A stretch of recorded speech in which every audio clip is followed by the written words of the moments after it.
Troisième de la Berverac. Vivien, troisième de la Berverac 2014. Effectivement, il y a quelques jours, tu étais à l'Eco-Trail que tu as fini sur le 80 km. Est-ce que tu as fait cette course sur la fatigue?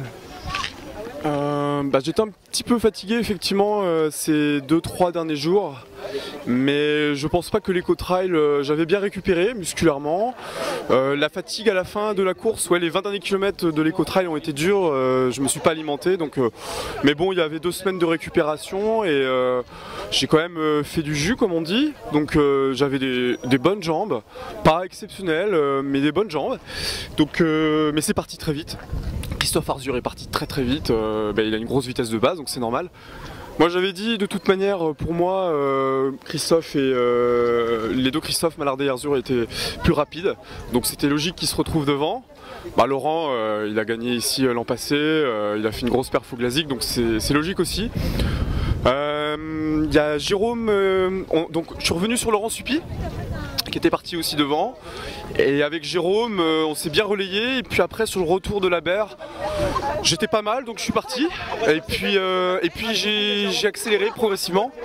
On m'annonçait toujours 3-4 minutes, mais je me suis dit, j'hésitais à tout lâcher et puis peut-être péter ou continuer de gérer, donc j'ai continué de gérer, puis après quand on m'a dit Christophe Arzur est pas très loin, 1 minute, je me suis dit je lâche les chevaux pour essayer de récupérer la 3e place.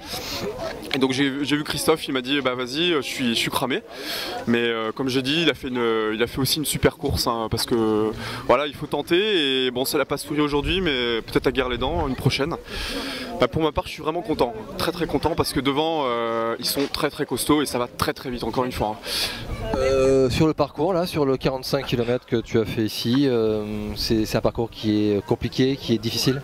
Alors c'est un parcours où il faut toujours courir, il y a des petits, il y a quand même des radars, c'est casse-pattes, des parties vaseuses, donc on perd beaucoup d'influx, musculairement ça tire, et la fin est quand même technique, donc je pense qu'il faut, il faut bien gérer les portions roulantes, où il faut relancer, et puis les parties techniques où il ne faut pas trop se consumer, notamment sur le début qui est plus compliqué que les années précédentes j'ai trouvé.